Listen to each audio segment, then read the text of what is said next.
আসসালামু আলাইকুম রহমতুল্লাহ। বাংলাদেশ আওয়ামী লীগ নিষিদ্ধ, এটা আপনারা জানেন। এবার ইস্কন নিষিদ্ধের জন্য সকল প্ল্যান প্রোগ্রাম হয়তোবা সাজানো হয়ে গিয়েছে। মানে কেন কথা বললাম, একটা ছাত্র, বুয়েটের ছাত্র নাকি তার বিরুদ্ধে ধর্ষণের অভিযোগ নিয়ে এসে সেটা নিয়ে দেখলাম অনেক কিছু কাহিনী হয়েছে। এরপরে শেরেবাংলা কৃষি বিশ্ববিদ্যালয়ে গতকালকে রাতে তারা একটা মিছিল করেছে, নারায়ে তাকবীর আল্লাহু আকবার বলে স্লোগান দিয়ে তারা সেখানে ইস্কনের নিষিদ্ধের আবেদন জানিয়েছে। এবং ইস্কন হলো আওয়ামী লীগের দালাল, আওয়ামী লীগের পুনর্বাসন বা আওয়ামী লীগ পুনর্গঠন তাদের মাধ্যমে হবে, এরকমও কথাবার্তা তারা বলেছে। কমেন্টে দেখলাম মাশাআল্লাহ সুবহানাল্লাহ আলহামদুলিল্লাহ ভরে গিয়েছে। এবং একজন তো দেখলাম আনন্দে আত্মহারা হইয়া চিন্ময় কৃষ্ণ দাসের আপনার মৃত্যুদণ্ড মানে ফাঁসি কার্যকরের দাবি জানিয়েছে। একাধিক লোক এই দাবি জানিয়েছে। এরপরে আপনার আর একটা জিনিস দেখলাম যে পঞ্চগড় থেকে একজন ওয়াজি বক্তা মাওলানাকে 12 দিন আগে নাকি তিনি কিডন্যাপ হয়েছিলেন। পঞ্চগড়ের সীমান্তবর্তী এলাকা থেকে, মানে বাংলাদেশের ভেতরেই তাকে পায়ে মানে বেড়ি পরানো অবস্থায় পাওয়া গিয়েছে, মুমূর্ষ অবস্থা। তিনি একটু মানে হুশমতো হইলে বা একটু কথা বলতে পারলে তিনি বলছেন যে অবিভক্ত ভারত, আওয়ামী লীগের পক্ষে, ইস্কনের পক্ষে, বিএনপি আর এনসিপির বিপক্ষে কথা বলার জন্য তিনি যখন দেশে ছিলেন তখন যখন যাতে করে বিভিন্ন অ্যাঙ্গেলে তিনি বক্তব্য দেন, এই ধরনের প্রস্তাব তাকে দেওয়া হয়েছিল। কিন্তু অস্বীকার করেন। পরবর্তীতে তাকে মানে তুলে নিয়ে যাওয়া হয়। 12 দিন পরে তাকে পাওয়া গিয়েছে। না, আমার তো সন্দেহ হচ্ছে যে ইস্কনের পক্ষে উনি নাকি আবার ইস্কনের বিপক্ষে মেম্বারে বসে বক্তব্য দিতেন। তো বর্তমান সময়ে এসে ওনাকে তুলে নিয়ে যাওয়া আবার খুব বেশি পুরো বাংলাদেশে যে ভাইরাল বক্তা তা কিন্তু নয়। তারপরে উনি আবার জামাত ইসলামের একবারও নাম নিলেন না, কারণ বললেন যে বিএনপির পক্ষে বক্তব্য দেওয়ার কথা বললেন। এই জায়গায় আমার সন্দেহ হয়েছে যে উনি আসলেই কিডন্যাপ হয়েছে না সাজানো নাটক, এটা আমার কাছে এখন সন্দেহ মনে হচ্ছে।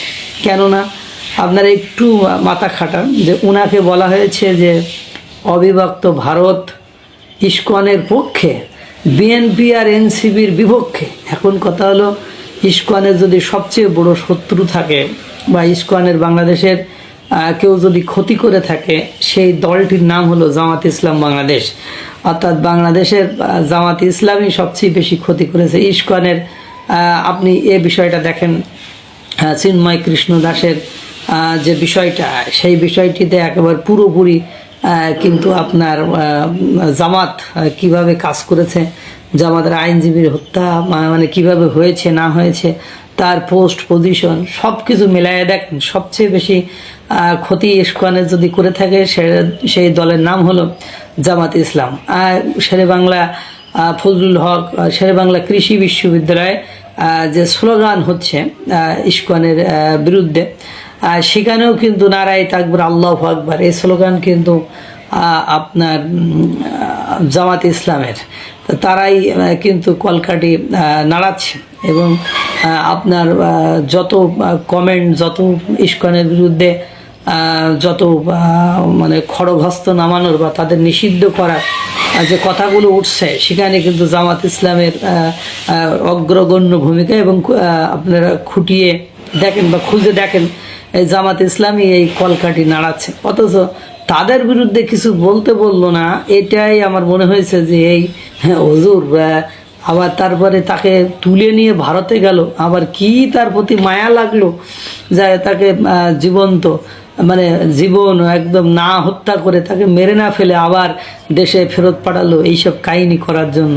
যদি তাকে ভারতেই নিয়ে যাবে, শুধরাইতেই যদি না পারে, হ্যাঁ, তাহলে মানে তাকে যদি তুলে নিয়ে গেছে তাহলে এটা শুধরানোর জন্যই নিয়ে গেছে।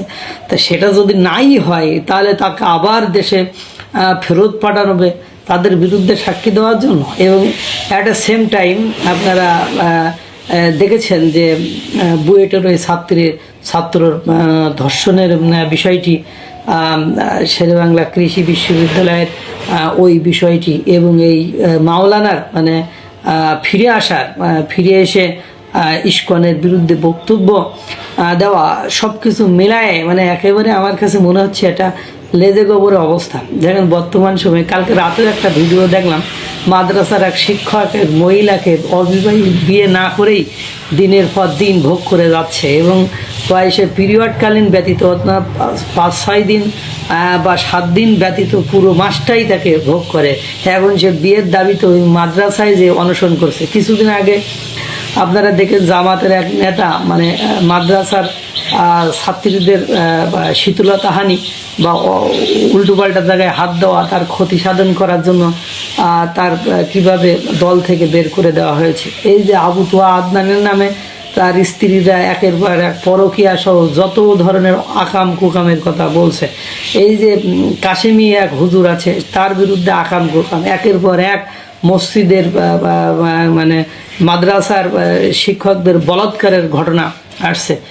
কেউ কি দাবি করেছে যে বাংলাদেশ ইসলামী সংগঠনগুলো বা যারা এই ধরনের যে সংগঠনগুলো এই ধরনের কর্মকাণ্ড করে তাদের শিক্ষা প্রতিষ্ঠান বন্ধ করে দাও, তাদের মানে কর্মসূচি কর্মকাণ্ড বন্ধ করে দাও? মানে পাকিস্তানের তারেক জামিল বক্তা, উনি বলেছিলেন ইসলাম মানে এই নয় যে আপনি মুখে মুখে বলবেন জিনা করা হারাম, চুরি করা হারাম, ডাকাতি করা হারাম, লুপ্তরাজ করা হারাম, অন্যের গায়ে হাত দেওয়া হারাম, জুলুম করা হারাম। ইসলাম মানে এটা আপনার কাছে এই অপকর্ম করার সমস্ত সুযোগ সমস্ত ক্ষমতা এই পৃথিবীতে আছে, তারপরেও আপনি অপকর্ম করেননি, আপনি মানে অপেক্ষা করেছেন, আপনি ধৈর্য ধারণ করেছেন, আপনি ক্ষমা প্রদর্শন করেছেন, এর নামই তো ইমান বা এর নামই ইসলাম। কিন্তু দুর্ভাগ্য হলো সত্য যে বাংলাদেশের ইসলাম হলো সেই নিজেরা যত অপকর্ম মানে যা কিছু করেছে, তখন কিন্তু কেউ বলছে না। এই যে আবু তোয়া আদনানের নামে তার স্ত্রী এত কিছু অভিযোগ নিয়ে এলো, পুরো মিডিয়া ভাইরাল হয়ে গেল, কই তদন্ত হয়েছে?